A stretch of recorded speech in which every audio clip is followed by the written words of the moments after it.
Hello students, कैसे हो सब लोग। एक बहुत जबरदस्त और इंटरेस्टिंग चैप्टर को आज हम शुरू कर रहे हैं। चैप्टर का नाम है रिप्रोडक्टिव हेल्थ। और ये रिप्रोडक्टिव हेल्थ, चलो एक एस्पेक्ट तो ये हो गया कि आपके एंट्रेंस पॉइंट ऑफ व्यू से कैसा है, इसको छोड़ देते हैं। इस टॉपिक को हम पढ़ते हैं हमारे लाइफ स्टाइल एस्पेक्ट से,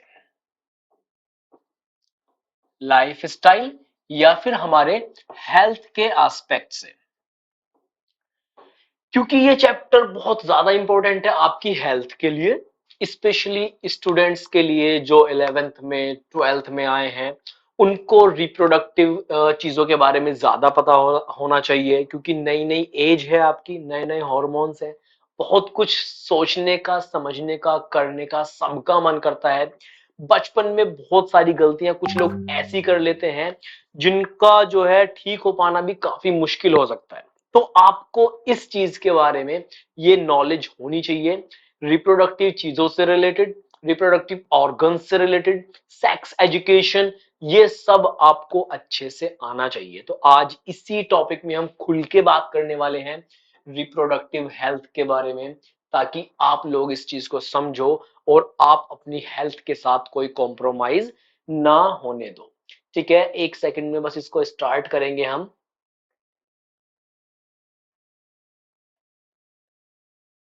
यस गाइस, तो ठीक है।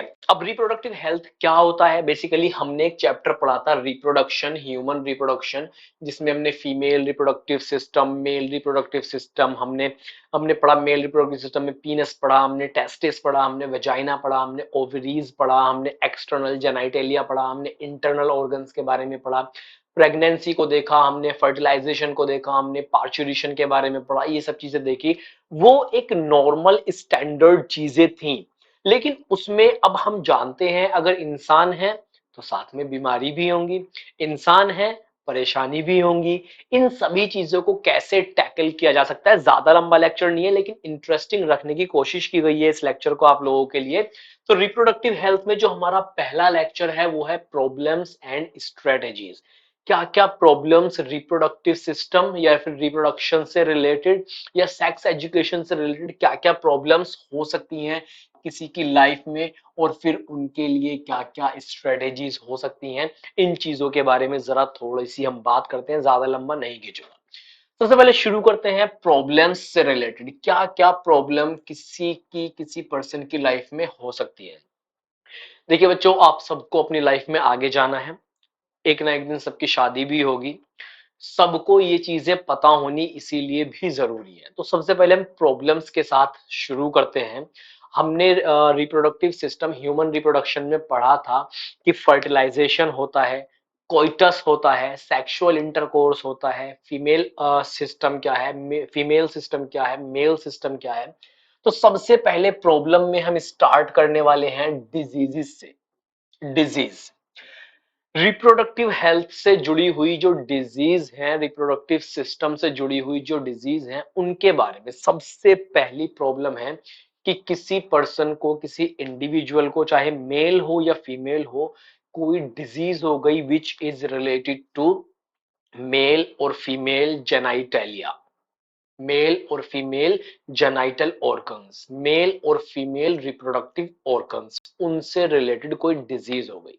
सबसे पहली प्रॉब्लम इसमें जो डिजीज है वो दो तरह की हो सकती हैं। एक डिजीज है जिसको हम लोग बोलते हैं एसटीडी, ये वो वाला कॉल वाला एसटीडी नहीं है कि तुमने फोन मिलाया और छत्तीसगढ़ फोन मिला दिया दिल्ली से बैठ के, वो वाला एसटीडी। ये वो वाला एसटीडी नहीं है बच्चों, इसका मतलब है सेक्सुअली ट्रांसमिटेड डिजीज। थोड़ा सा बताता हूं। तो डिजीज में हम सबसे पहले देखने वाले हैं क्या, सेक्सुअली ट्रांसमिट डिजीज। हर एक चीज के बारे में भी डिटेल में भी अपन बात करेंगे। तो ये हो गया sexually transmit disease, sexually transmitted disease. ऐसे बहुत सारे डिजीज होते हैं जो किसी एक पर्सन को है, उन्होंने किसी के साथ अनप्रोटेक्टेड सेक्सुअल इंटरकोर्स किया और वो दूसरे पार्टनर में भी ट्रांसफर हो गए। ऐसे डिजीजेस को बोला जाता है S STD, sexually transmitted disease. इसमें सबसे कॉमन एग्जांपल आता है हमारे पास में, जिसको अपन लोग क्या बोलते हैं, HIV AIDS. Human immunodeficiency virus की वजह से होता है। अभी हम इसके बारे में, जो ह्यूमन हेल्थ एंड डिजीज वाला चैप्टर था, उसमें डिटेल में पढ़ेंगे। तो ये होता है। ये क्या है, अगर किसी एक पर्सन को HIV है और उसने सेक्सुअल इंटरकोर्स किया किसी दूसरे पर्सन के साथ में, तो दूसरे पर्सन को भी वो ट्रांसफर हो जाएगी। ये और भी इसके मोड्स एंड ट्रांसमिशन के वो आगे कभी पढ़ेंगे हम दूसरे चैप्टर में, लेकिन अभी सेक्सुअली इंटरकोर्स की बात चल रही है, अभी रिप्रोडक्टिव हेल्थ की बात चल रही है, तो अभी यहाँ पर ये आ जाएगा। STD में एक एड्स हो गया, सिफिलिस, गोनोरिया, गोनोरिया। एक जो नाम मैं यहां लिख रहा हूं, इसको सुनकर आप थोड़ा सा बोलेंगे सर ने ये क्यों यहां पर लिख दिया। ये मैंने यहां पर लिखा है डेंगी। इसको डेंगू नहीं पढ़ते बच्चे, इसको डेंगी पढ़ा जाता है। हिंदी में डेंगू लिखते हैं, लेकिन डेंगी पढ़ा जाता है। तो अभी कुछ दिन पहले एक स्टडी आई थी, एक रिसर्च आई थी, जिसमें ये प्रूव किया गया था कि जो डेंगी है, ये डिजीज जिसको हम नॉर्मली डेंगू बोलते हैं, ये भी सेक्सुअली ट्रांसमिट हो सकती है। ये भी सेक्सुअली ट्रांसमिट हो सकती है। तो पहली प्रॉब्लम में क्या आ गई, बहुत सारी डिजीजेस हैं जो कि सेक्सुअली ट्रांसमिट हो सकती हैं। इनके लिए स्ट्रेटेजीज क्या हैं, इनको रोक कैसे सकते हैं, वो भी बताऊंगा। तो एक तो ये डिजीज हो गई है, सेक्सुअली ट्रांसमिटेड डिजीज। दूसरी अगर हम डिजीज की बात करें, तो दूसरी है नॉन एसटीडी,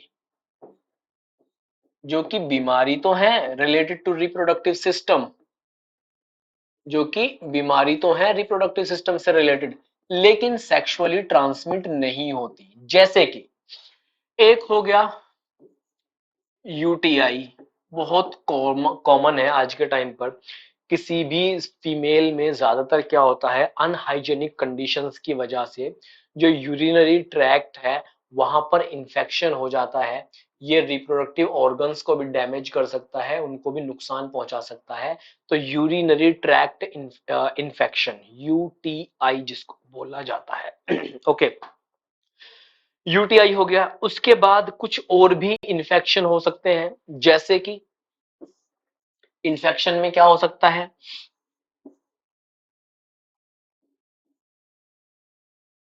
कैंडिडाइसिस है, बहुत कॉमन है। कैंडिडाइसिस एक फंगस से होता है, जिसका नाम है क्या, कैंडिडा एल्बिकेंस। इससे होता है कैंडिडा एल्बिकेंस से। तो ये नॉन एस्टिडी डिजीज में आ गया। ये एक तरह का क्या है, फंगल इन्फेक्शन है। उसके बाद क्या है, कोई बैक्टीरियल इन्फेक्शन हो सकता है, कोई बैक्टीरियल इन्फेक्शन हो सकता है बच्चे। तो ये सब चीजें आ गई डिजीज में। ओके,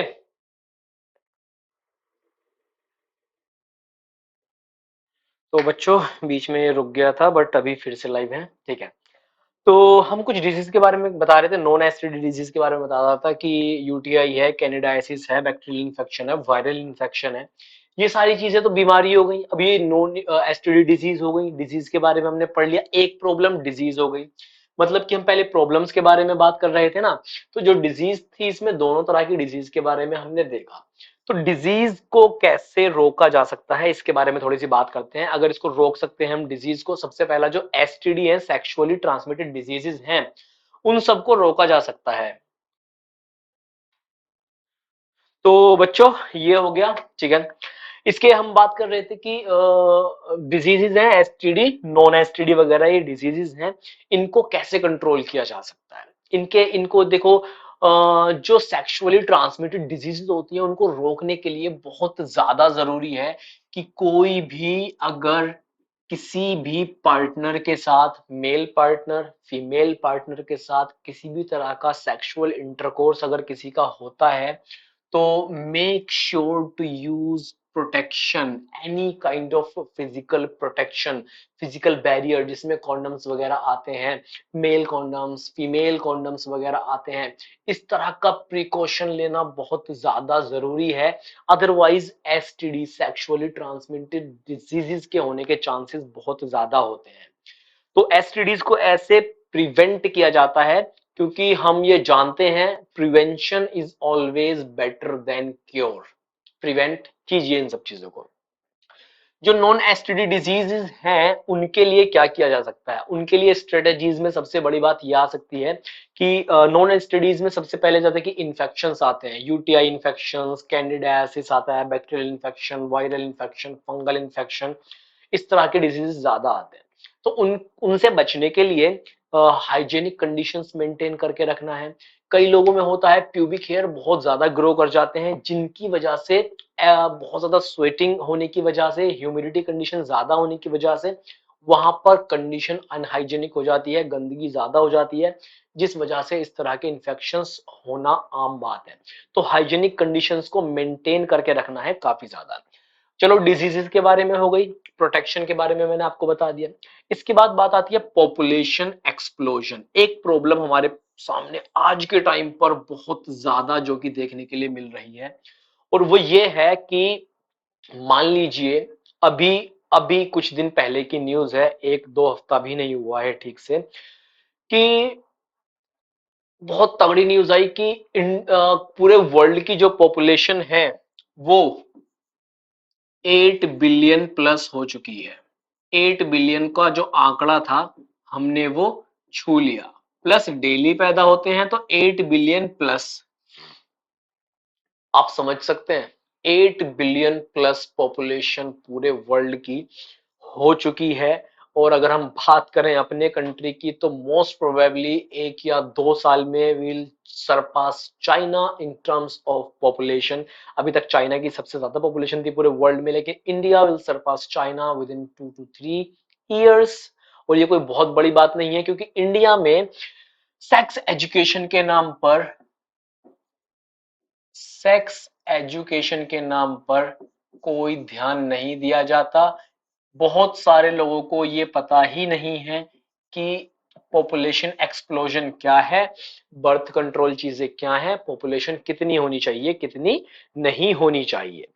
तो 8 बिलियन पॉपुलेशन, पॉपुलेशन एक्सप्लोजन, इससे दिक्कत क्या आई, ये प्रॉब्लम क्यों है भाई? ठीक है सबके बच्चे हैं, अब आप कहेंगे सर सबके बच्चे हैं, बच्चे तो सब पैदा करेंगे, इससे प्रॉब्लम कैसे बन सकते हैं, हमारे बच्चे प्रॉब्लम नहीं है।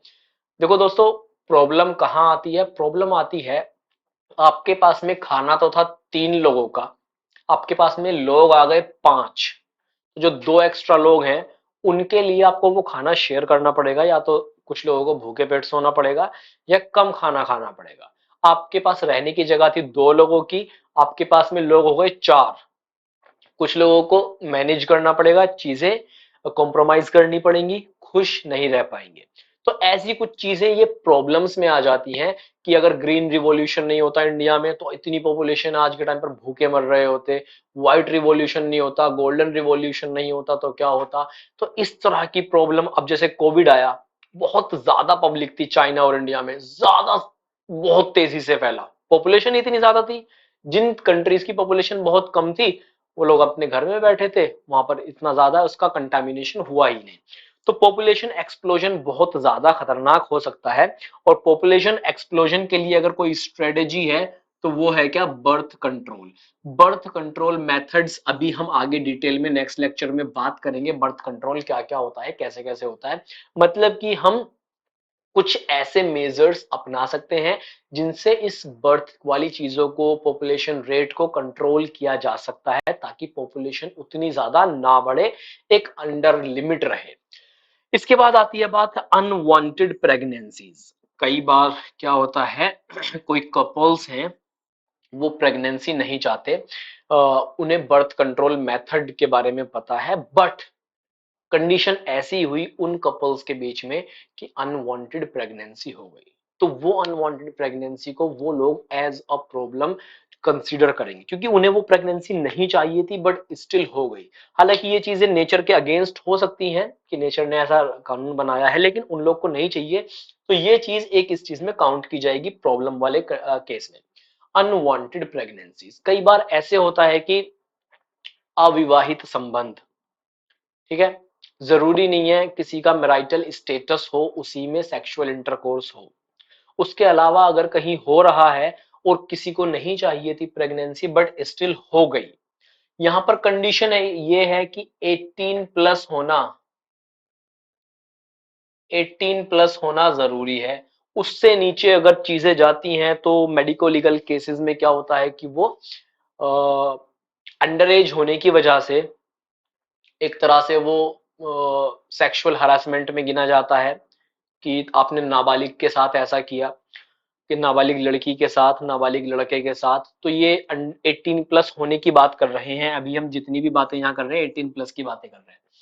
ठीक है, तो सेक्सुअल हरासमेंट में आ जाएगा वो सब। लेकिन अनवांटेड प्रेगनेंसीज अगर किसी को है तो ये प्रॉब्लम आ गई। अब जिसको ये सेक्स एजुकेशन नहीं है, रिप्रोडक्टिव हेल्थ के बारे में नहीं पता कि अनवांटेड प्रेगनेंसीज का क्या कर सकते हैं, हम इमरजेंसी मेडिकेशन के द्वारा उसको अबॉर्ट कर सकते हैं, या फिर मेडिकल टर्मिनेशन ऑफ प्रेगनेंसी एक चीज होती है जिसमें हम किसी डॉक्टर की मदद लेकर, एक पर्टिकुलर लॉ है उसके ऊपर कि इतने हफ्ते से पहले आप मेडिकल टर्मिनेशन करवा सकते हैं प्रेगनेंसी का, उस टाइम पर आप वो प्रेगनेंसी करवा सकते हैं।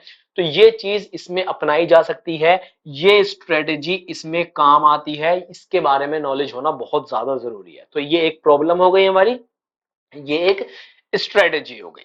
उसके बाद एक और चीज आती है इसमें, इसको कहते हैं हम इनफर्टिलिटी। बहुत सारे कपल्स ऐसे होते हैं जो स्टेराइल होते हैं। मेल स्टेराइल है या फीमेल स्टेराइल है वो एक अलग बात है, लेकिन हाँ स्टेराइल हो सकते हैं, इनफर्टाइल हो सकते हैं। तो उस कंडीशन में क्या है कि मान लीजिए किसी फीमेल को कंसीव नहीं हो रहा है, प्रेगनेंसी नहीं हो रही, फर्टिलाइजेशन नहीं हो रहा, तो उस कंडीशन में किसी एक्सपर्ट, किसी डॉक्टर की मदद लेकर वो चीजें थोड़ा सा आर्टिफिशियली की जा सकती हैं। और इसके लिए जो स्ट्रेटेजी है उसका नाम है IVF, इन विट्रो फर्टिलाइजेशन। और इसी तरह के बहुत सारे टेक्निक्स हैं जिसमें कि जाइगोट इंट्राफेलोपियन ट्रांसफर है, जेस्ट वगैरह है। उन सब के बारे में हम नेक्स्ट लेक्चर में भी बात करेंगे। तो ये कुछ प्रॉब्लम्स हो गए और ये कुछ स्ट्रेटेजीज हो गए जिनके बारे में आपको बहुत ज्यादा पता होना चाहिए, अच्छे से बेसिक्स क्लियर होने चाहिए, क्योंकि इस टॉपिक को आपको एंट्रेंस पॉइंट ऑफ व्यू से तो पढ़ना ही है, इसको आपको अपने रिप्रोडक्टिव हेल्थ के पर्सपेक्टिव से भी पढ़ना है। और मैं सारी चीजें आपको डिटेल में पढ़ाने वाला हूं, तो हमारे साथ आखिर तक बने रहिएगा। इस लेक्चर में इतना ही। नेक्स्ट लेक्चर में हम बात करते हैं थोड़ा सा पॉपुलेशन एक्सप्लोजन और बर्थ कंट्रोल मेथड्स के बारे में। चलिए, नोट्स वगैरह मिल जाएंगे सारे फ्री में, आप सबको शेयर कर दीजिए इस लेक्चर को ताकि और लोग भी यहां से फायदा उठा लें। मिलते हैं नेक्स्ट लेक्चर में। हेलो स्टूडेंट्स, कैसे हो आप सब? उम्मीद करते हैं बहुत अच्छे होंगे। इस लेक्चर में हम बात करने वाले हैं population explosion and birth control के बारे में। इससे पहले हमने कुछ प्रॉब्लम्स और स्ट्रेटेजीज के बारे में पढ़ा था, तो उस सब में हमने कहा था कि इसके लिए हमारे पास में एक सेपरेट लेक्चर है। तो चलिए इस लेक्चर के बारे में पढ़ते हैं। Population explosion and birth control, ये एक प्रॉब्लम है रिप्रोडक्टिव हेल्थ चैप्टर में। आप इसके बारे में पढ़ेंगे और आपको ये चीजें पता होनी चाहिए, क्योंकि ये आपके रिप्रोडक्टिव हेल्थ से रिलेटेड है, ये आपकी लाइफ से रिलेटेड है। एग्जाम पॉइंट ऑफ व्यू से एक बात दूसरी हो गई, लेकिन आपके पर्सनल हेल्थ से ये बात एक आपके लिए पर्सनल है। तो पॉपुलेशन एक्सप्लोजन सबसे पहले क्या होता है ये देखते हैं। पॉपुलेशन एक्सप्लोजन आखिर होता क्या है? ठीक है, पॉपुलेशन एक्सप्लोजन नाम से ही आपको पता चल रहा होगा। एक्सप्लोजन क्या होता है? अगर कहीं पर कोई बम रखा हुआ है, बम फट गया, एक्सप्लोड हो गया, सब चीजें तहस नहस हो गई। इसी तरह से हम एक चीज ऐसी मान लेते हैं, ये हो गया हमारे पास में एक रहने की जगह, एक रहने की जगह। इस जगह में कितने लोग रह सकते थे? इस जगह में एक, दो, तीन, चार, पांच, छ, सात, आठ, नौ, 10 लोग रह सकते थे। चलो यहां भी रख लेते हैं 11, 12 लोग रह सकते थे इस जगह में खुशी खुशी। क्या हुआ, इस जगह पर और भी लोग आ गए, 13, 14, 15, 16, 17, 18। ये जगह पूरी तरह से भर गई। अब क्या करना पड़ेगा? या तो कुछ लोगों को अपनी जगह शेयर करनी पड़ेगी, या कुछ लोगों को बहुत ज्यादा परेशान रहना पड़ेगा। तो ये चीज कहलाती है क्या? Population explosion. इसका एक दूसरा एग्जाम्पल, मान लीजिए ये है हमारा अर्थ, ये है अर्थ। अब अर्थ के ऊपर जो फूड है, अर्थ के ऊपर जो फूड है हमारे पास में, जो फूड रिसोर्सेज हैं, वो हैं कितने, 8 बिलियन पीपल्स के लिए। एग्जाम्पल के तौर पर सिर्फ नॉर्मल चीज बता रहा हूं, ये एग्जैक्ट डेटा नहीं है। फूड मान लीजिए अर्थ के ऊपर कितने लोगों के लिए है, 8 बिलियन लोगों के लिए है, और इसमें पॉपुलेशन बढ़ते बढ़ते कितनी हो जाए, 10 बिलियन हो जाए, 10 बिलियन हो जाए। तो क्या ये फूड कम रह जाएगा कि नहीं रह जाएगा? क्या लोगों को भूखा रहना पड़ेगा कि नहीं रहना पड़ेगा? क्या लोग परेशान होंगे कि नहीं होंगे? So basically this is again we can say this is due to population explosion. जहां पर 8 बिलियन लोगों के लिए खाना था, पॉपुलेशन 10 बिलियन हो गई, लोग परेशान हुए, मरे, भूखे रहे। ये बेसिकली एक बॉम्ब की तरह हो गया, इसी वजह से हमने इसको नाम दिया पॉपुलेशन एक्सप्लोजन। अब एग्जाम्पल के तौर पर आप अपने घर का एग्जाम्पल लो, सबके सब अपने घर का एग्जाम्पल सब सोचेंगे बच्चों, सब सोचेंगे। आपके घर में मान लो आप एक हैं, आपके भाई बहन भी हैं। आपके घर में अभी प्रेजेंट टाइम पर मैं कह देता हूं आपके घर में 3 रूम है, ठीक है। एक रूम मॉम डैड का है, एक रूम आपका है, एक रूम आपके भाई बहनों का है। अब इस कंडीशन पर आप अपने, आपके घर में 3 रूम हैं, और आपके घर में पर्सन कितने हैं सॉरी, एक रूम अम्मी पापा का हो गया, एक रूम आपका हो गया, एक रूम आपके भाई बहन का हो गया। उसी टाइम पर क्या हुआ, आपके भी बच्चे पैदा हो गए, आपके भाइयों बहनों के भी बच्चे पैदा हो गए, और जो 3 रूम थे, अब इस 3 रूम में वो इतने सारे लोग कहाँ एडजस्ट होंगे? ये भी एक तरह का क्या हो गया, पॉपुलेशन एक्सप्लोजन हो गया। आपने उस चीज को नहीं समझा। उस चीज को समझने के लिए एक स्पेशल चीज है जिसको बोलते हैं बर्थ कंट्रोल। अब इस बर्थ कंट्रोल में क्या चीजें हैं, मेन हम ये पढ़ने वाले हैं इस लेक्चर में कि बर्थ कंट्रोल में आखिर क्या क्या है। तो बर्थ कंट्रोल में सबसे पहला आता है क्या, family planning. Family planning basically क्या है, फैमिली प्लानिंग एक तरह से आपको आपके अकॉर्डिंग प्लानिंग करनी है। आपके पास कितने रिसोर्सेज हैं, क्या आप 2 बच्चों को क्वालिटी ऑफ एजुकेशन दे सकते हैं, क्या आप 2 बच्चों को भरपेट खाना खिला सकते हैं? अगर आप नहीं कर सकते तो आप एक ही पैदा कीजिए, वो ऊपर वाले की मर्जी है, आपके नसीब में कितने लिखे हैं या आप कितना करना चाह रहे हो वो भी डिपेंड करता है। लेकिन family planning basically unwanted pregnancies को रोककर आपको जितनी जरूरत है सिर्फ आप उतने ही बच्चे पैदा कीजिए। It refers to practices that help individual to attain certain objectives. Objectives में क्या क्या है फैमिली प्लानिंग के, किस लिए फैमिली प्लानिंग की जाती है? सबसे पहला, अनवांटेड बर्थ नहीं चाहिए, उसको रोकने के लिए फैमिली प्लानिंग है। अगर आपको बच्चा चाहिए, किस टाइम पर करना है आपको, कितने गैप के बाद दूसरा बेबी करना है, उसके लिए मतलब वांटेड बर्थ, उसके लिए फैमिली प्लानिंग है। To regulate interval between pregnancies. अब फीमेल्स हैं बेचारी, कोई मशीन तो है नहीं, क्योंकि जितनी भी प्रेगनेंसीज होती है फीमेल बॉडी में होती है। बच्चे को 9 महीने जो है फीमेल बॉडी के अंदर रहना पड़ता है। फीमेल बहुत सफर करती है बेचारी इस चीज में, सैल्यूट, माओ को मेरी तरफ से सलाम है। तो उनका भी ख्याल रखना है। ऐसा नहीं है कि एक बेबी किया, अगले साल दूसरा किया, तीसरे साल तीसरा किया। फीमेल के लिए कंडीशन फेटल हो सकती है, खतरनाक हो सकती है। तो प्रेगनेंसीज के बीच में जो गैप है वो मेंटेन करके रखना चाहिए, to maintain the interval between pregnancies, इसलिए भी फैमिली प्लानिंग है। और क्या है, to determine the number of children in family. एक फैमिली में आपको कितने बच्चे रखने हैं। आपके पास में 3 लोगों को बच्चे का संभालने का पैसा है, 3 बच्चों को संभालने के लिए आप में कैपेसिटी है, तो आप उसके हिसाब से चलिए। ये इसलिए भी फैमिली होती है। India is the first country in the world to initiate family planning programme in 1951। इसमें क्या क्या चीजें हैं, जैसे कि इसका फैमिली प्लानिंग से इसका नाम रख दिया गया था, 1977 में चेंज कर दिया गया, फैमिली वेलफेयर प्रोग्राम इसका नाम कर दिया गया था। और ये कहा गया था, इसलिए रखा गया है to improve the quality of life of people. जो हमारे देश में सबसे बड़ा स्लम एरिया है, वहां पर बहुत पॉपुलेशन है, हमारे देश में बड़े बड़े सिटीज हैं, वहां पर बहुत पॉपुलेशन है, बहुत सारी चीजें हैं। तो लोगों की रहने की जो क्वालिटी थी, लाइफ की जो क्वालिटी थी, वो काफी ज्यादा खराब हो रही थी। उसको इम्प्रूव करने के लिए ये प्रोग्राम भी चलाया गया। इसमें क्या क्या क्या कौन सा प्रोग्राम था? Reproduction and child health care programmes. अब इसमें क्या था, इसमें कुछ स्लोगन दिए गए थे। 1970s में स्लोगन दिया गया, दो या तीन बस, दीवारों पर हर जगह उस टाइम लिखा हुआ मिलता था। 1980s में एक स्लोगन दिया गया, सन्स और डॉटर टू विल डू, या फिर हम दो हमारे दो। ये तो आपने सुना ही होगा, ट्रक के पीछे अक्सर लिखा हुआ आपने देखा होगा, हम दो हमारे दो। या फिर सेकंड आफ्टर 3 ईयर, एक बेबी हो गया आपका, दूसरा बच्चा 3 साल बाद पैदा आप करें। अब इसमें चाइल्ड बर्थ कंट्रोल में, फैमिली प्लानिंग में कुछ, जब आप बर्थ कंट्रोल की बात करते हैं तो बर्थ कंट्रोल कैसे होगा?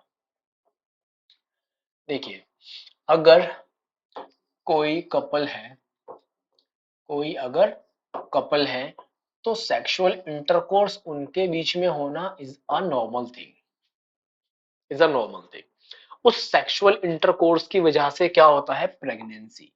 तो उस प्रेगनेंसी को रोकने के लिए कुछ चीजें बनाई गई हैं जो कि इंपॉर्टेंट हैं, उनके बारे में बात करते हैं।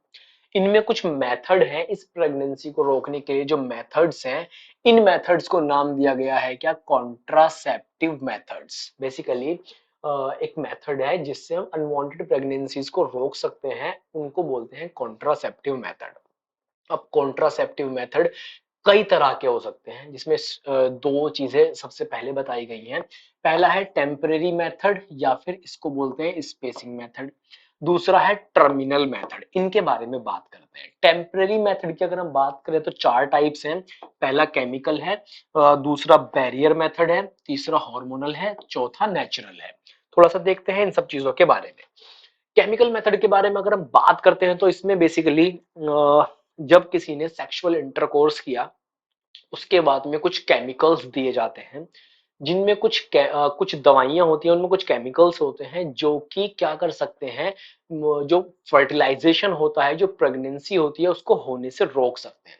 जैसे कि इसका एक एग्जांपल है, ये एक टुडे के नाम से एक आता है, एक केमिकल आता है, एक दवाई आती है, विमेन्स कंट्रासेप्टिव है। इसमें क्या है, ये वेजाइनल फॉर्म होता है, ये टैबलेट्स होती है जिनको वेजाइना में रखा जाता है। और इनमें कुछ केमिकल्स होते हैं, वो केमिकल क्या कर देते हैं, ये O2 का जो अपटेक होता है स्पर्म्स में, उसको रोक देते हैं, जिसकी वजह से फर्टिलाइजेशन नहीं हो पाता। कुछ क्रीम्स और जेली भी आते हैं जिसका नाम है निम 76। और जो ये वेजाइनल फॉर्म और टैबलेट है, इसका नाम है टुडे, यहाँ पर दिखाया भी हुआ है। लेकिन इनका फेलियर रेट काफी ज्यादा है, जो कि अराउंड 30% के आसपास है। तो ये इतने ज्यादा इफेक्टिव नहीं है, इनसे बेहतर भी चीजें हैं।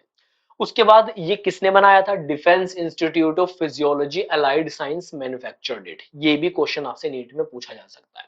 थोड़ा सा आगे चलते हैं, सेकंड नंबर पर ये है बैरियर मेथड्स। बैरियर मेथड्स में बेसिकली क्या है, जब आपने कभी देखा होगा किसी रोड पर जब आप चलते हैं तो कहीं पर पुलिस आगे रोड पर इस तरह से बैरियर लगा देती है, सबकी चेकिंग कर करके निकालती है, या कई बार बिल्कुल ब्लॉक भी कर दिया जाता है रोड, उसको बोलते हैं बैरियर।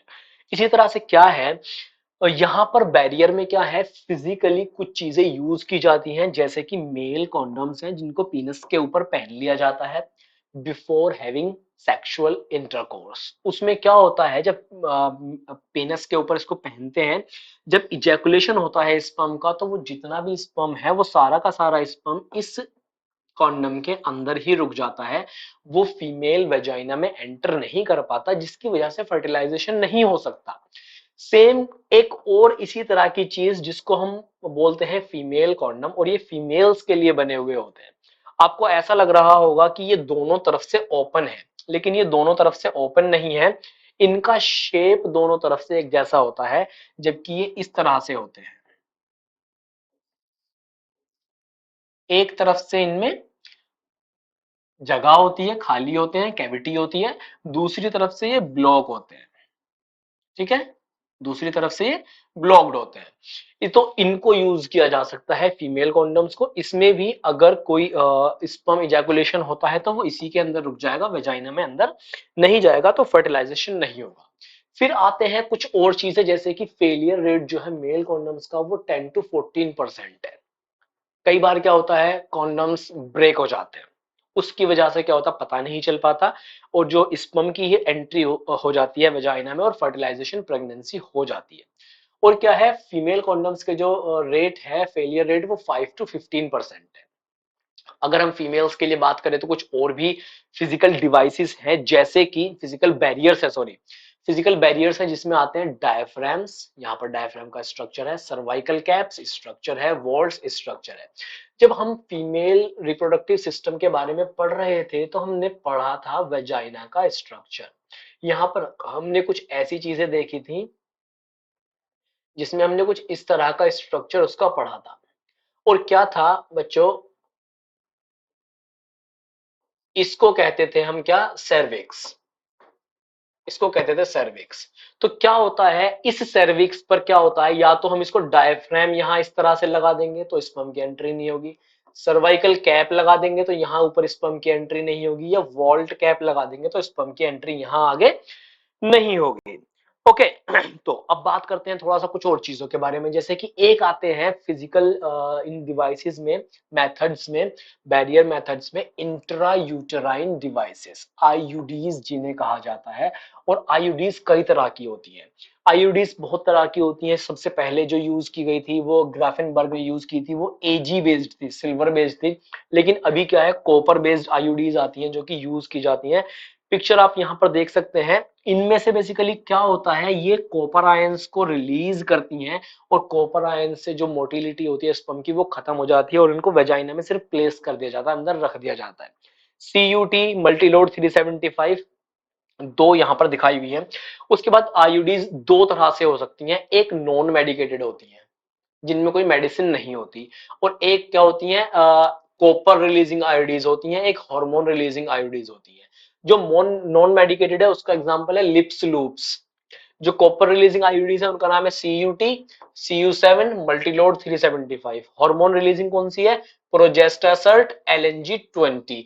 और ये क्या है बेसिकली, ये अब इसमें जो थोड़ा ज्यादा डीप में चीजें लिखी हुई हैं कि made up of plastic polyethylene, और ये क्या करते हैं, कैसे वर्क करते हैं, थोड़ा सा बताते हैं इसके बारे में। मैकेनिज्म की बात करें अगर हम, तो नॉन मेडिकेटेड आईयूडीज जो होती हैं ये फैगोसाइटोसिस बढ़ा देती है। अगर हम बात करें, आपने फैगोसाइटोसिस पढ़ा होता, मतलब एनगल्फिंग ऑफ सेल। जब मेल स्पर्म रिलीज होता है फीमेल वजाइना में, तो फीमेल बॉडी के लिए वो स्पर्म एक बाहर का एंटीजन है, क्योंकि वो फीमेल बॉडी का पार्ट तो नहीं है, फीमेल बॉडी ने तो उसे नहीं बनाया, तो वो मेल बॉडी से सिक्रीट हुआ फीमेल बॉडी में। तो फीमेल बॉडी के अंदर, जो वजाइना के अंदर कुछ सेल्स होते हैं जो फैगोसाइटिक सेल्स होते हैं, वो उस स्पर्म को अटैक करना शुरू कर देते हैं, क्योंकि वो बाहर की चीज है, एंटीजन है फीमेल बॉडी के लिए, वो उसको अटैक करना शुरू कर देता है। तो बेसिकली क्या होता है, इसी तरह से जो ये है नॉन मेडिकेटेड आईयूडीज, ये फैगोसाइटिस को बढ़ा देती हैं, और वो स्पर्म जो होता है वो खत्म हो जाता है, उससे फर्टिलाइजेशन नहीं हो पाता। कॉपर रिलीजिंग आईयूडीज जो होती हैं वो कॉपर आयंस को रिलीज करती हैं, और जो स्पर्म की मोटिलिटी है उसको सप्रेस कर देती हैं, और वो फर्टिलाइजेशन नहीं हो पाता। हार्मोन रिलीजिंग आईयूडीज क्या करेंगी, जो यूटेरस होता है, यूटेरस में बहुत ज्यादा चीजें डिपेंड करती है हार्मोन के ऊपर। मेंस्ट्रुअल साइकिल हमने पढ़ी थी, हमने पढ़ा था कौन कौन से हार्मोन्स हैं, तो वो हार्मोन्स जो है बेसिकली उनमें कुछ डिस्टरबेंस करेंगी ये हार्मोन रिलीजिंग आईयूडीज जो है, और ये फर्टिलाइजेशन या ओवुलेशन नहीं होने देंगे। उसके बाद में ये आइडियल मानी जाती हैं आईयूडीज फीमेल्स के लिए कॉन्ट्रासेप्टिव मेथड्स में। इनका फेलियर रेट बहुत ज्यादा कम है, और लगभग 1 से 3% तक फेलियर रेट है, ये बहुत ज्यादा इफेक्टिव मानी जाती है।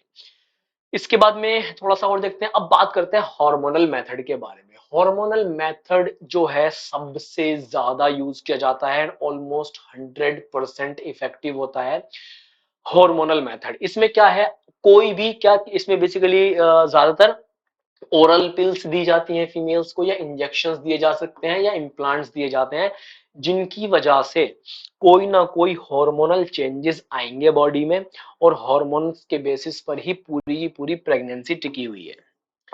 प्रेगनेंसी पूरी की पूरी प्रेगनेंसी हॉर्मोन्स के बेसिस पर ही टिकी हुई है। हमने प्रोजेस्टेरोन के बारे में पढ़ा था, हमने ईस्ट्रोजन के बारे में पढ़ा था, हमने पिट्यूटरी के बारे में पढ़ा था, हमने ये पढ़ा था कि फॉलिकल स्टिमुलेटिंग हार्मोन क्या है।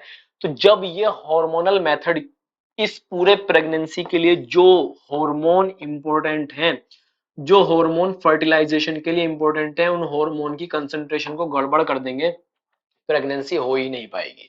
तो इसमें पिल्स आते हैं, इंजेक्शंस हैं और इम्प्लांट्स हैं। पिल्स में माला एन, माला डी, ये डेली ओरल पिल्स हैं। फेलियर रेट 0.1%, ना के बराबर लगभग, क्योंकि हॉर्मोन्स में गड़बड़ कर देंगी, प्रेगनेंसी हो ही नहीं पाएगी। सारी की सारी प्रेगनेंसी हॉर्मोन्स के ऊपर डिपेंड करती है। उसके बाद बात करते हैं ओरल पिल्स की थोड़ी सी कॉम्पोजिशन के बारे में। हालांकि ये आपके सिलेबस में नहीं होगा, बट स्टिल थोड़ा सा बता देते हैं। नोर एथिस्टेरोन एसीटेट, ये सिंथेटिक प्रोजेस्टेरोन है, high concentration. Ethinyl ethinyl estradiol synthetic estrogen है, लो कंसंट्रेशन। उसके बाद ठीक है, आप लोग इसको छोड़ भी सकते हैं अगर चाहें तो, नहीं याद करना है कोई बात नहीं।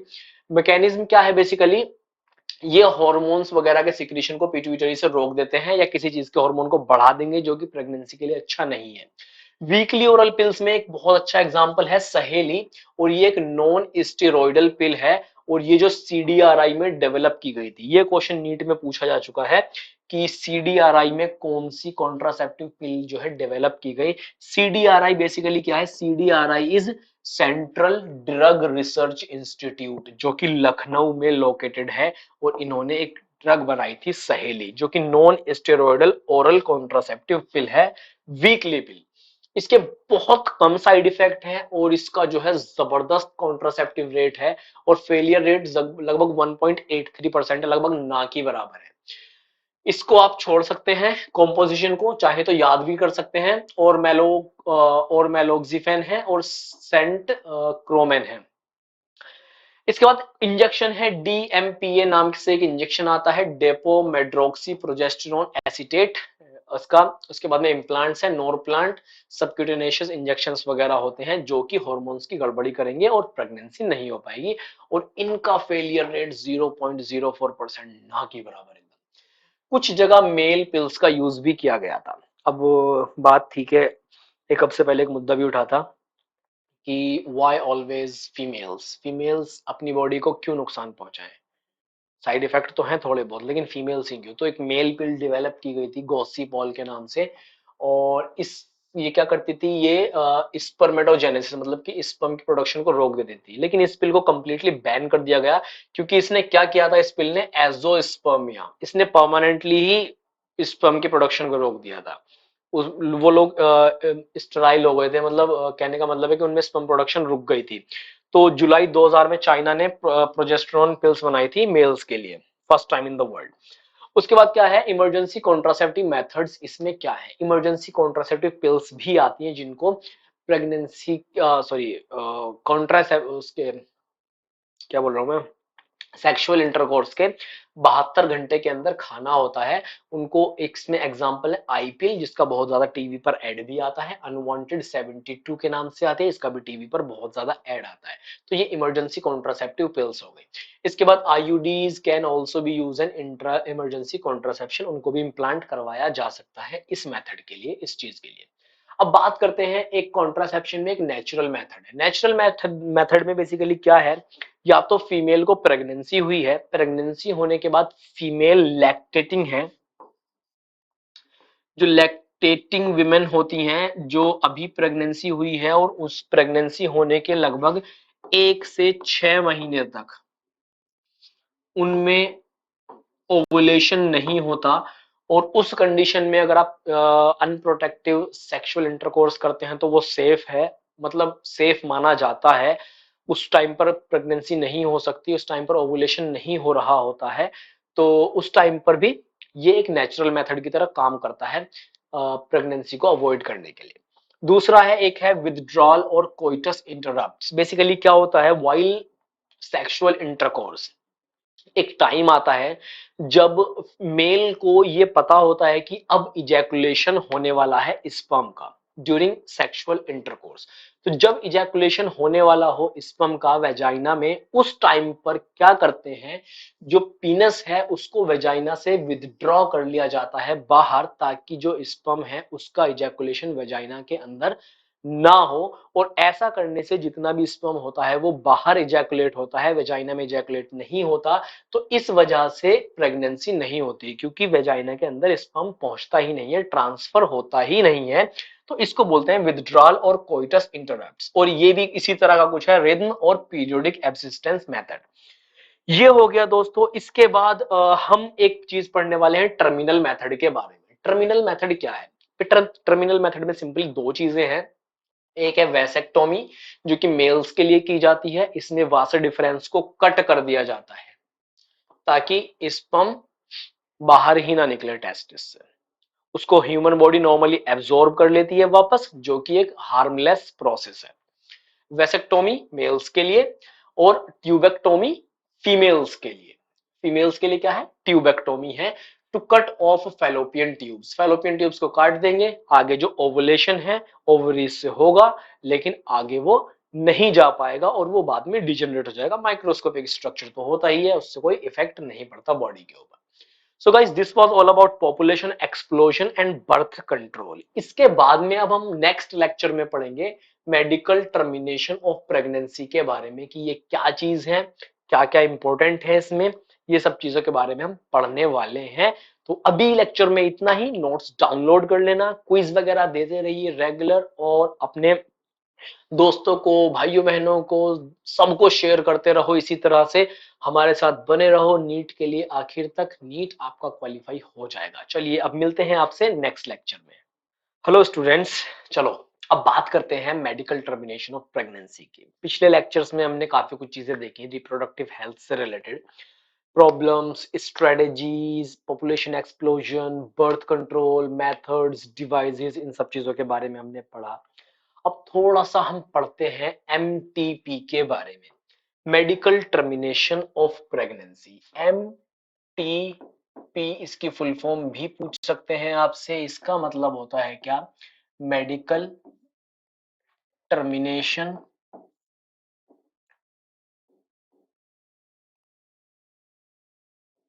Medical termination of pregnancy, MTP.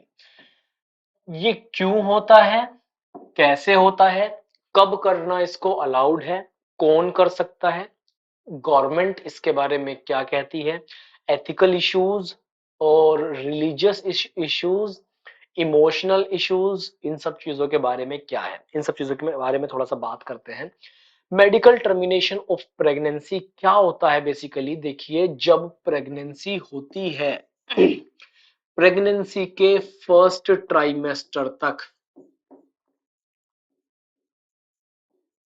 First trimester मतलब कि फर्स्ट 3 मंथ्स, शुरू के जो 3 महीने हैं, 3 महीने रहेंगे। अब आपको वीक में भी पूछ सकता है, ट्राइमेस्टर बोल सकता है, मंथ्स पूछ बोल सकता है। एक महीने में 4 हफ्ते होते हैं, तो 4 तिया 12, तो 12 वीक तक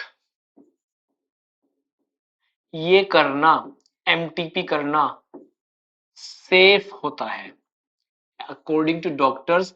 ये एमटीपी अगर हो रही है, किसी को करवानी है, तो शुरू के 3 महीने या फिर फर्स्ट ट्राइमेस्टर में ये सेफ है, तब तक आप करवा सकते हैं, लीगल है तब तक आप करवा सकते हैं।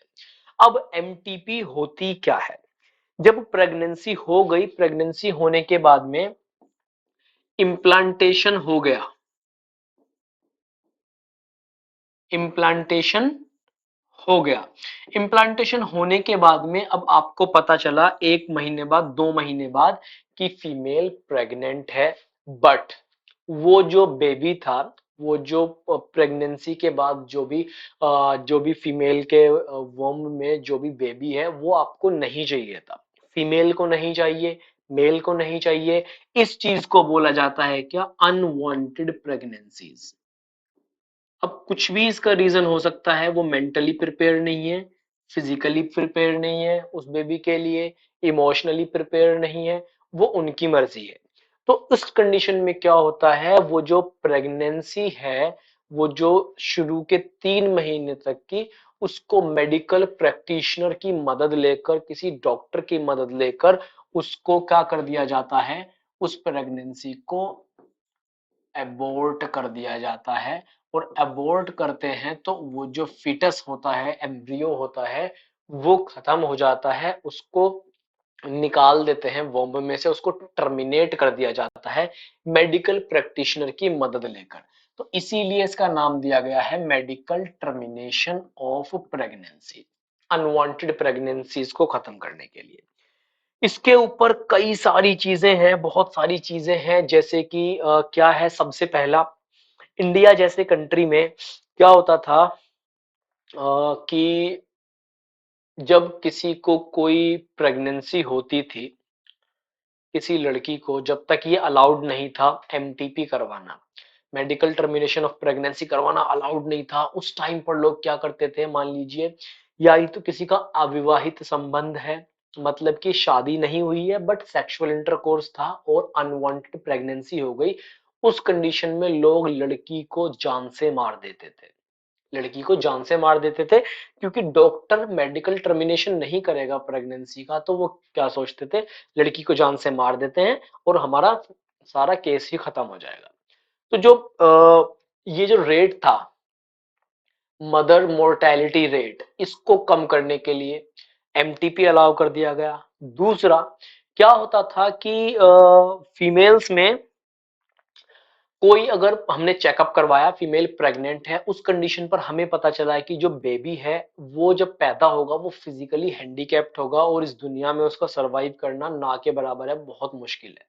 उस कंडीशन में भी माँ बाप चाहते हैं या उसके फैमिली वाले चाहेंगे कि हमारा बच्चा दुनिया में आके सफर क्यों करे, इतना ज्यादा मुश्किल क्यों रहे उसके लिए, वो फिजिकली हैंडीकैप्ड रहेगा, दुनिया में परेशान रहेगा, उसको एमटीपी करवा देते हैं, उसको पैदा नहीं करते हैं, हमें नहीं चाहिए ऐसा, एमटीपी करवा दी जाती है।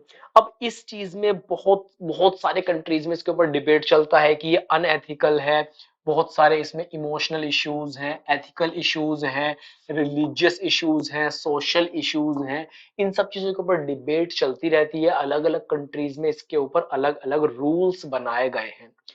इसमें गवर्नमेंट ऑफ इंडिया ने, ये नीट में क्वेश्चन आपका आ सकता है, गवर्नमेंट ऑफ इंडिया ने इसको लीगलाइज कर दिया, मतलब कि इसके ऊपर परमिशन दे दी, इसको परमिशन दे दी एमटीपी कराने की 1971 में, लेकिन कुछ स्ट्रिक्ट इसके ऊपर रेगुलेशंस लगाई, कुछ स्ट्रिक्ट कंडीशंस लगा दी, सिर्फ उन्हीं कंडीशंस में एमटीपी करवाया जा सकता है ताकि उसका मिसयूज ना हो। मिसयूज कैसे होता था इसका, मिसयूज कैसे होता था एमटीपी का, एमटीपी, अब आप देखो एक चीज, जब आप कभी हॉस्पिटल में जाते होंगे तो, या फिर आपने कभी अल्ट्रासाउंड करवाया हो किसी का, आप कहीं डायग्नोस्टिक्स लैब में गए हो, तो वहां बिल्कुल क्लियर शब्दों में, साफ साफ वर्ड्स में लिखा हुआ रहता है कि prenatal sex determination is band, मतलब कि बर्थ से पहले बच्चे का लिंग पता लगाना, मतलब कि वो मेल है या फीमेल है, ये पता लगाना कानूनन जुर्म है और इस पर आपको 5 साल तक की सजा हो सकती है। गवर्नमेंट ऑफ इंडिया ने इसको स्ट्रिक्टली बैन कर दिया और ये करना किसी भी डॉक्टर के लिए कानूनन जुर्म है, ये करना किसी भी पेरेंट्स के लिए करवाना कानूनन जुर्म है, आप ऐसा नहीं करवा सकते। ऐसा इसलिए कराया गया क्योंकि जो फीमेल फीटस थे, मतलब कि प्रेगनेंसी हुई, लोगों में क्यूरियोसिटी हुई कि लड़का पैदा होगा या लड़की पैदा होगी, तो उन्होंने इसको अल्ट्रासाउंड से, एमनियोसेंटेसिस से इसको पता करवाया। कुछ लोगों को फीमेल्स अपनी फैमिली में नहीं चाहिए थी, फीमेल्स नहीं चाहिए थी, उन्होंने क्या करवा दिया, जैसे ही सेक्स डिटर्मिनेशन करवाया, फीमेल का पता चला, उन्होंने फीटिसाइड करवा दिया, उन्होंने क्या करवा दिया, इसको बोलते हैं एमटीपी के द्वारा उस फीमेल फीटस को निकलवा दिया, टर्मिनेट करवा दिया, इसे बोलेंगे भ्रूण हत्या, फीमेल फीटिसाइड, फीटिसाइड इसको बोलते हैं। तो फीमेल्स के लिए ये बहुत ज्यादा चीज मतलब उस कुछ टाइम पर ये चीज बहुत ज्यादा चलन में आ गई, इवन कुछ स्टेट्स में मेल फीमेल का रेशियो इतना ज्यादा खराब हो गया कि मेल ज्यादा हो गए, फीमेल्स बहुत ज्यादा कम रह गई, लोगों की शादियां तक नहीं हो रही थी। फिर इसके ऊपर सरकार ने कुछ कुछ अभियान भी चलाए, कुछ अभियान भी नहीं चलाए। बेटी नहीं पढ़ाओगे तो बहू कहां से लाओगे, बेटी बचाओ बेटी पढ़ाओ, इस तरह के अभियान भी चलाए गए। तो ये फीमेल फीटिसाइड जो है ये भी बहुत ज्यादा खतरनाक हो गया था हमारे सिस्टम के लिए, पूरे के पूरे कंट्री के लिए। तो इस चीज को रोकने के लिए भी इसके ऊपर रेस्ट्रिक्शंस लगाए गए। उसके बाद आगे चलते हैं, अब बात करते हैं why MTP, medical termination of pregnancy. क्यों? क्योंकि ये एक पेनफुल प्रोसेस भी है, इससे इमोशनल इश्यूज भी हो सकते हैं, इससे बहुत सारी मदर को भी खतरा हो सकता है, फीमेल को खतरा हो सकता है। तो क्यों? बेसिकली क्या है, सबसे पहला, अगर किसी को प्रेगनेंसी नहीं चाहिए थी उस केस में एमटीपी करवाया जा सकता है, मेडिकल टर्मिनेशन करवाया जा सकता है। या फिर किसी को नहीं चाहिए थी और उसने कोई कॉन्ट्रासेप्टिव मेथड जो है वो यूज किया था बट वो फेल हो गया, तो वो उसको चाहिए ही नहीं थी, उसके पास जेन्युइन रीजन था। तो उस कंडीशन में, कोई मेल हो या फीमेल हो, मैं दोनों की बात कर रहा हूं, उस कंडीशन में एमटीपी करवा सकते हैं। लेकिन जो एक्ट है, medical termination of pregnancy act 2017, 2017 में बना, it was enacted by government of India with the intention of reducing the incidence of illegal abortion. क्या होता था, बहुत ज्यादा इलीगल अबॉर्शंस होने लगे थे, लोग छठे महीने में, सातवें महीने में, आठवें महीने में अबॉर्शंस कराने लगे थे। तो इलीगल अबॉर्शंस को रोकने के लिए, जो उस कंडीशन में क्या होता था कि जो मदर होती थी कई बार मर जाती थी, बहुत गलत तरीके से किया जाता था वो। तो उसको रोकने के लिए भी इसमें कुछ एक्ट लगाए गए, कुछ कंडीशंस लगाई गई। तो ये सब चीजें हैं इसमें। Plus according to this act क्या था, ए प्रेगनेंसी में बी टर्मिनेटेड, उसको हम टर्मिनेट कर सकते हैं, कुछ शर्तें हैं उसकी। जैसे कि पहले 12 हफ्तों में, फर्स्ट ट्राइमेस्टर में, एक डॉक्टर की मदद लेकर, जो एक कोई मेडिकल प्रैक्टिशनर है, उसकी मदद लेकर उसको टर्मिनेट किया जा सकता है पहले 12 हफ्तों में। या अगर 24 हफ्ते से पहले पहले का टाइम है, सेकंड ट्राइमेस्टर पूरा नहीं हुआ है, उससे पहले पहले का टाइम है, तो उस टाइम पर दो रजिस्टर्ड मेडिकल प्रैक्टिशनर की सलाह, यानी कि उनका मशवरा होना चाहिए, उनकी ओपिनियन होनी चाहिए। अगर दो मेडिकल प्रैक्टिशनर उसे करने के लिए तैयार हैं तो कुछ कंडीशंस में उसको टर्मिनेट किया जा सकता है। उसके बाद क्या था, या फिर ऐसी कंडीशन हो अगर 24 महीने सेकंड ट्राइमेस्टर चल रहा है, उस कंडीशन में क्या होता है कि बहुत ज्यादा, मतलब पूरा ऑलमोस्ट काफी हद तक डेवलप हो जाता है, जो फीटस होता है काफी हद तक डेवलप हो जाता है। तो अगर टर्मिनेशन की जरूरत है तो कंडीशन कैसी होनी चाहिए, कंडीशन ऐसी होनी चाहिए कि प्रेगनेंसी जो है उसकी वजह से जो मदर है उसकी लाइफ, प्रेग्नेंट वुमेन की लाइफ खतरे में पड़ जाएगी। या अगर टर्मिनेशन नहीं करवाया तो उसको कुछ ऐसी इंजरी हो सकती है कि वो शायद दोबारा कभी मां ना बन पाए, या वो परमानेंटली हैंडीकैप हो जाए, कुछ ऐसी कंडीशन है। तो उस कंडीशन में एमटीपी करवाया जा सकता है 24 हफ्तों तक, सेकेंड ट्राइमेस्टर तक। उसके बाद क्या है, और कब कर सकते हैं, there is a substantial risk that of child were born it would suffer from such physical और mental abnormalities as to be serious handicapped, seriously handicapped. या फिर अगर हमको पता है कि जो बेबी है वो बहुत ज्यादा सीरियसली हैंडीकैप्ड पैदा होगा, उसको दुनिया में सर्वाइवल बहुत ही ज्यादा मुश्किल हो जाएगा, या वो पैदा होने के बाद जो है बिल्कुल भी सर्वाइव नहीं कर पाएगा, उस कंडीशन में भी एमटीपी करवाया जा सकता है। ये कुछ शर्तें हैं एमटीपी करवाने के। इसके अलावा ठीक है, this was all about MTP, medical termination of pregnancy. इसमें कुछ इंस्ट्रूमेंट्स यूज किए जाते हैं जो कि वेजाइनल ओपनिंग के थ्रू वॉम्ब में इंसर्ट किए जाते हैं, उनसे कट करके धीरे धीरे वॉर्म को कट कट कर, धीरे धीरे जो है फीटस को कट करके पार्ट्स बाय पार्ट्स उसको बाहर निकाला जाता है, वॉर्म की सफाई की जाती है, और इस तरह से एमटीपी को परफॉर्म किया जाता है, जो कि एक काफी हद तक पेनफुल प्रोसेस भी होता है। So guys, this was all about MTP, medical termination of pregnancy. कोई डाउट्स क्वेरीज हो तो जरूर पूछिएगा। इसमें हमारा एक लेक्चर अभी और बाकी है, sexually transmitted diseases and STD and infertility, उसके बारे में भी हम आगे बात करेंगे। तो इसको पढ़िए, आगे पढ़िए, नोट्स डाउनलोड कीजिए, सबको शेयर करिए, और आप हमारे साथ जुड़े रहिए लास्ट तक, नीट आपका क्वालिफाई हो जाएगा। चलिए मिलते हैं अब नेक्स्ट लेक्चर में। हेलो स्टूडेंट्स, तो अब जो ये वाला हमारा लेक्चर है, इससे पहले हमने रिप्रोडक्टिव हेल्थ के बारे में काफी कुछ पढ़ा है। लास्ट लेक्चर ये रिप्रोडक्टिव हेल्थ का, इसमें हम पढ़ने वाले हैं दो चीजों के बारे में। एक तो है sexually transmitted diseases, point to point question आ सकता है आपके नीट में। दूसरा है इसमें इनफर्टिलिटी और उसका जो स्ट्रेटेजीज हैं इनफर्टिलिटी को कोप अप करने के लिए, इनफर्टिलिटी से छुटकारा पाने के लिए या उसके लिए ट्रीटमेंट के लिए क्या चीजें हैं, उससे बचने के लिए क्या चीजें हैं, उन सब चीजों के बारे में पढ़ेंगे। बिना किसी टाइम वेस्ट के शुरू करते हैं। सेक्सुअली ट्रांसमिटेड डिजीजेस, जिसको अपन लोग क्या बोलते हैं, एस टी डी। ये एसटीडी कॉल नहीं है, ये सेक्सुअली ट्रांसमिटेड डिजीज है। ऐसी डिजीजेस जो सेक्सुअल इंटरकोर्स के बाद एक पार्टनर से दूसरे पार्टनर में ट्रांसफर हो जाए, ट्रांसमिट हो जाए, उस डिजीज को बोला जाता है सेक्सुअली ट्रांसमिटेड डिजीज। और ऐसे कई सारे डिजीज हैं जो अगर एक पार्टनर को है और किसी ने सेक्सुअल इंटरकोर्स किया विदाउट एनी प्रोटेक्शन, तो वो डिजीज दूसरे पार्टनर में भी ट्रांसमिट या ट्रांसफर हो जाएगी। सेक्सुअली ट्रांसमिटेड डिजीज में आपने बहुत कॉमनली पढ़ा होगा HIV के बारे में, एड्स के बारे में।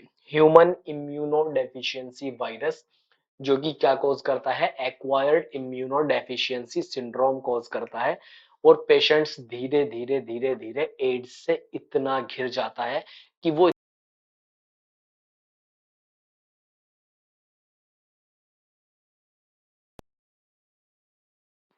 तो एसटीडी में आपने बहुत कॉमनली HIV के बारे में सुना है, तो इसके बारे में आप जानते हैं, एड्स होता है, पॉजिटिव एजेंट HIV वायरस है। डेंगू के बारे में मैंने आपको बताया था। डेंगू भी असल में एक तरह का एसटीडी है। ये अभी एक रिसेंट स्टडी में प्रूव हुआ था कि डेंगू, इसको डेंगू नॉर्मल लैंग्वेज में बोलते हैं, डेंगू बोलते हैं नॉर्मली, इंग्लिश में जो प्रोनाउंस करते हैं डेंगू। डेंगू भी एक तरह का सेक्सुअली ट्रांसमिटेड डिजीज है। ये भी ट्रांसमिट हो सकता है एक पार्टनर से दूसरे पार्टनर में while having unprotected sexual intercourse. इन दोनों के बारे में ज्यादा डिटेल में बात नहीं करते हैं। मैंने कुछ यहाँ पर लिखे हुए हैं नाम जो आपके लिए बहुत ज्यादा इंपॉर्टेंट हैं। अगर आप इनको पढ़ लेंगे तो यहां से नीट में क्वेश्चन आ सकता है, क्योंकि इनके बारे में तो सभी जानते हैं, इसके बारे में आपको जानना जरूरी है। पहले नंबर पर लिखा है गोनोरिया। गोनोरिया एक तरह का एसटीडी है, पॉजिटिव एजेंट इधर लिखे हुए हैं। गोनोरिया किससे होता है, एक बैक्टीरियम है जिसका नाम है निसेरिया गोनोरिये, एक बैक्टीरिया है, तो ये एक बैक्टीरियल एसटीडी है। ओके। उसके बाद बात करते हैं, दूसरा एक डिजीज है जेनाइटल हर्पीज या हर्प्स, जो आप इसको प्रोनाउंस करना चाहो, जेनाइटल हर्पीज। ये किससे होता है, एक वायरस से होता है, हर्पीज सिंप्लेक्स वायरस है जिससे ये एसटीडी होती है। एक है जेनाइटल वार्ड्स, ये किससे होता है, ह्यूमन पैपिलोमा वायरस से होता है। एक है सिफिलिस, साइफिलिस, सिफिलिस, ये किससे होता है, ट्रेपोनेमा पेलाइडम, एक तरह का बैक्टीरिया है, उससे ये बीमारी होती है। एक है ट्राइकोमोनियासिस, ये किससे होता है, ट्राइकोमोनाज वेजाइनलिस, ये एक प्रोटोजोअन डिजीज है, ये एक प्रोटोजोआ है, इसका पॉजिटिव एजेंट। फिर है क्लेमाइडियासिस, और ये किससे होती है, क्लेमाइडिया ट्रैकोमैटिस, ये भी एक तरह का बैक्टीरिया है। सो ये मैंने 6 डिजीज यहाँ लिखी हैं, HIV और डेंगू भी है, तो टोटल 8 तरह की डिजीजेज हैं जो आप एसटीडी में सिंपल इनके नाम याद कर लीजिए, पॉजिटिव एजेंट याद कर लीजिए, बैक्टीरिया है, वायरस है, प्रोटोजोआ है, ये याद कर लीजिए। यहां से आपके लिए जरूर कोई ना कोई क्वेश्चन फंसेगा। थोड़ा सा आगे चलते हैं, ये चीजें हालांकि हम पढ़ेंगे अभी ह्यूमन हेल्थ और डिजीज में भी, ये वाली चीजें हम पढ़ने वाले हैं, तो इसके लिए डोंट वरी रहिए आप। अब बात करते हैं थोड़ा सा इनफर्टिलिटी के बारे में। तो इनफर्टिलिटी क्या है, नॉर्मल कंडीशन में क्या होता है, सेक्सुअल इंटरकोर्स हुआ, स्पर्म का इंसेमिनेशन हुआ वेजाइना में, और उसके बाद में स्पर्म ट्रांसफर हो जाते हैं वेजाइना, सर्विक्स और फिर फैलोपियन ट्यूब में फर्टिलाइजेशन होता है, फिर प्रेगनेंसी होती है, एम्ब्रियो का डेवलपमेंट होता है, फीटस बनता है, फिर बच्चे का जन्म होता है। लेकिन अगर 1 साल तक अनप्रोटेक्टेड सेक्सुअल इंटरकोर्स के बाद, अनप्रोटेक्टेड सेक्सुअल इंटरकोर्स के बाद भी 1 साल तक अगर फर्टिलाइजेशन नहीं होता है, प्रेगनेंसी नहीं होती है, तो उस कंडीशन को बोलते हैं इनफर्टिलिटी कंडीशन। अब इनफर्टिलिटी कंडीशन मेल की वजह से भी हो सकती है और फीमेल की वजह से भी हो सकती है। हो सकता है फीमेल में ओवुलेशन ना हो रहा हो, या हो रहा है तो उसकी क्वालिटी अच्छी नहीं है, या हो सकता है कि मेल का जो स्पर्म है उस स्पर्म का काउंट पूरा नहीं है, जो कि प्रेगनेंसी के लिए इंपॉर्टेंट है, फर्टिलाइजेशन होने के लिए जरूरी है, वो नहीं है। या फिर हो सकता है कि ये जो मेल का स्पर्म है उसका जो है मोटिलिटी अच्छी ना हो, उसकी क्वालिटी अच्छी ना हो, ये भी रीजन हो सकते हैं। इसमें और भी रीजन हो सकता है कि किसी को सेक्स एजुकेशन ना हो, कोई मेंस्ट्रुअल साइकिल के बारे में ना जानता हो कि ओवुलेशन कब होता है, अनप्रोटेक्टेड सेक्स कब करेंगे मेंस्ट्रुअल साइकिल में तो प्रेगनेंसी हो जाएगी, इसके बारे में नॉलेज ना हो। तो रीजन इसके बहुत सारे हो सकते हैं। और अगर ऐसा हो रहा है 1 साल तक की, 1 साल तक कोई भी अगर फर्टिलाइजेशन नहीं हुआ, तो उस कंडीशन को बोला जाता है क्या, इनफर्टिलिटी। अब इसको कॉप अप कैसे करेंगे, इसको ठीक कैसे किया जा सकता है? इस किसी के लिए भी औलाद की खुशी सबसे बड़ी खुशी मानी जाती है, ये बात सच है कि सबसे बड़ी खुशी मानी जाती है। बच्चों का सुख सबको प्राप्त होना चाहिए, बच्चे की खुशी सबको प्राप्त होनी चाहिए। तो इसको ठीक कैसे किया जा सकता है, तो इसके ऊपर काफी डॉक्टर्स ने वर्क किया, साइंटिस्ट ने वर्क किया। तो इस तरह के कुछ मेथड्स हैं जिनको हम क्या बोलते हैं, in vitro fertilisation, in vivo fertilisation. In vitro में कुछ एग्जांपल्स हैं जिसमें कि आता है जाइगोट इंट्राफैलोपियन ट्रांसफर। इसमें क्या है, मेल गैमेट फीमेल गैमेट को बाहर आर्टिफिशियल कंडीशन में फर्टिलाइज करवाया गया, जैसी कंडीशन बॉडी के अंदर होती है वैसी कंडीशन बनाकर। जब फर्टिलाइजेशन हो गया तो जाइगोट को फैलोपियन ट्यूब में ट्रांसफर कर दिया गया, और फिर वहां से वो आगे मूव करते करते यूट्राइन कैविटी में जो है, यूट्राइन लाइनिंग में एम्बेड कर गया, और फिर पूरी की पूरी प्रेगनेंसी हो गई फीमेल में। एक ये हो गया, इसको बोलते हैं ZIFT। आपसे इसकी फुल फॉर्म भी पूछ सकते हैं नीट में, तो याद रखिएगा। एक है इंट्रा यूटराइन ट्रांसफर। इसमें यूटेरस में ट्रांसफर कर दिया जाइगोट को डायरेक्ट, या जब वो 32 स्टेज सेल बन गई थी, 64 बन गई थी, उसको डायरेक्ट यूट्राइन कैविटी में उसको ट्रांसफर कर दिया वॉल के पास में। एक है इंट्रासाइटोप्लाज्मिक स्पर्म इंजेक्शन। इसको अगर आप सर्च करेंगे यूट्यूब पर तो एक बहुत जबरदस्त आपको वीडियो मिलेगी। उसमें क्या होता है, एक ओवम इस तरह से होता है, एक नीडल आती है इस तरह से, एक नीडल इसमें ओवम में डालते हैं, इस नीडल में, और एक स्पर्म को इस ओवम के अंदर छोड़ दिया जाता है ताकि वो उसके साथ फर्टिलाइज कर सके। Intracytoplasmic sperm injection. एक है इन विवो फर्टिलाइजेशन। इसमें क्या है, मान लीजिए ये कंडीशन तब हो सकती है, जो पहली कंडीशन है ये है गैमेट इंट्राफैलोपियन ट्रांसफर। मतलब फीमेल बॉडी परफेक्टली वर्क कर रही है, फीमेल ऑर्गन्स परफेक्टली वर्क कर रहे हैं, लेकिन मेल स्पर्म का जो या तो काउंट कम है या उनमें मोटिलिटी कम है, तो क्या किया जाता है, गैमेट्स को सीधा फैलोपियन ट्यूब में ट्रांसफर कर दिया जाता है। जब ओवुलेशन होता है उस टाइम पर स्पर्म को डायरेक्ट ट्रांसफर कर देंगे फैलोपियन ट्यूब में, और वहां अपने आप फर्टिलाइजेशन होगा, अपने आप सारी चीजें होंगी, सिर्फ स्पर्म को वहां तक पहुंचाना है। तो ये नेचुरल कंडीशंस में हो रहा है सब कुछ, इसलिए इसको बोलते हैं इन विवो।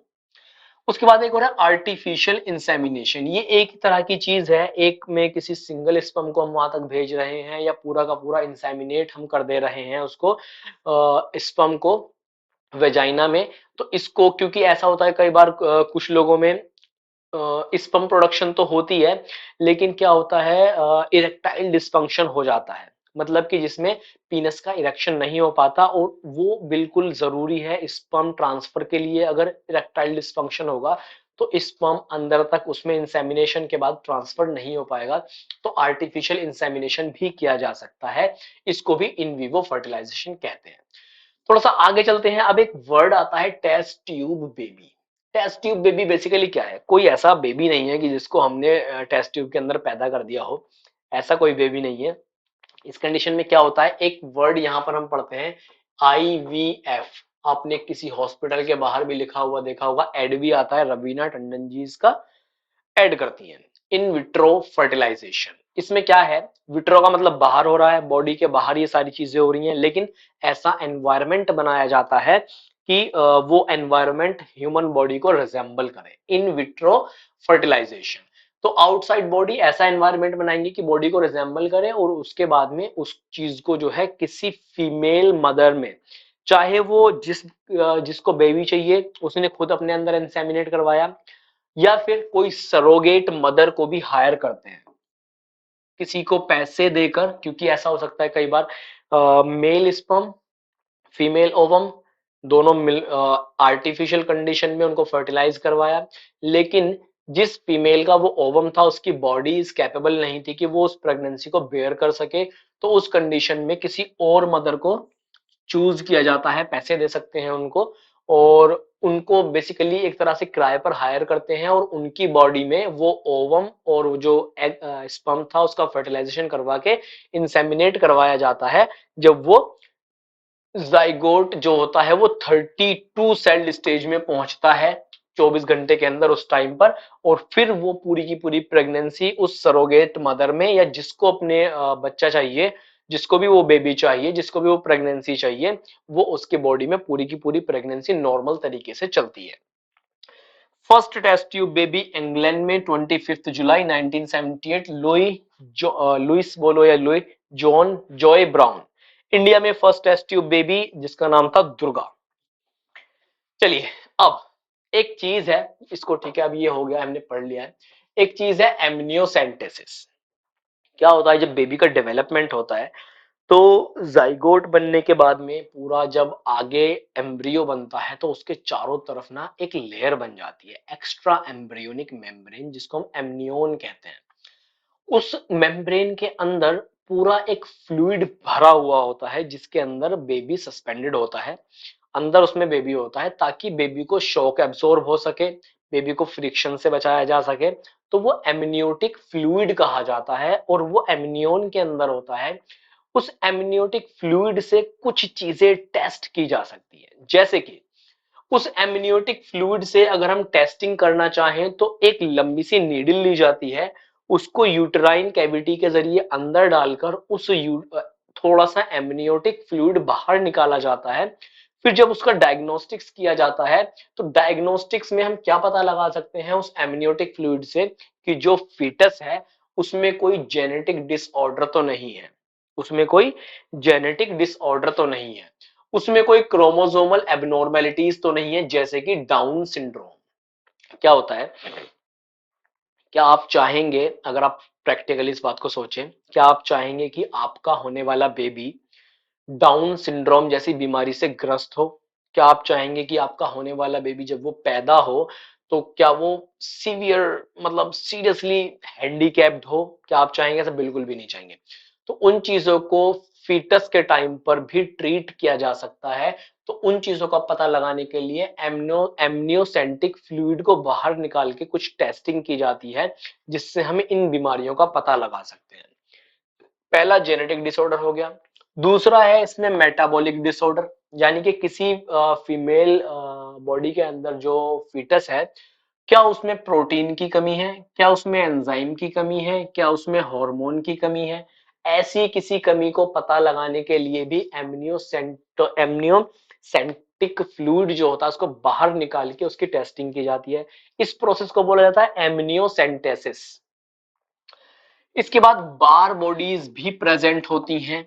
चलो आपके लिए एक होमवर्क दे देता हूं, बार बॉडीज क्या होती हैं आपको ये पता लगाना है। होमवर्क, बार बॉडीज क्या होती हैं आपको ये पता लगाना है। तो एमनियोटिक फ्लूइड में बार बॉडीज भी प्रेजेंट होती हैं, और इन बार बॉडीज को डिटेक्ट करके सेक्स डिटेक्शन भी किया जा सकता है। ये पता लगाया जा सकता है कि बच्चे का जन्म होने से पहले कि बच्चा मेल चाइल्ड है या फीमेल चाइल्ड है, फीमेल जो है फीटस है या मेल फीटस है, फीमेल फीटस है, पता लगाया जा सकता है। लेकिन ये वाली जो चीज है ये कंप्लीटली बैन है इंडिया में। इस चीज के ऊपर क्या है, कंप्लीट बैन है, क्योंकि इस चीज का लोगों ने मिसयूज करना स्टार्ट कर दिया था। कुछ लोगों ने क्या किया, सेक्स डिटेक्शन करवाया बच्चा पैदा होने से पहले, और कुछ लोगों को पता लगा कि इनको बेटी पैदा होने वाली है, फीमेल बच्चे का जन्म होगा, तो उसको क्या करवा दिया, MTP, medical termination of pregnancy करवा दिया। उसके बारे में मैंने पूरा लेक्चर बनाया हुआ है, वो जाकर आप लोग देख सकते हो। तो ये चीज इसलिए बैन कर दी गई, डिटेक्शन ऑफ सेक्स भी इससे हो सकता है एमनियोटिक फ्लूइड से, और एमनियोसेंटेसिस पर इसीलिए बैन लगाया गया है कि इससे सेक्स डिटेक्शन नहीं कर सकते आप।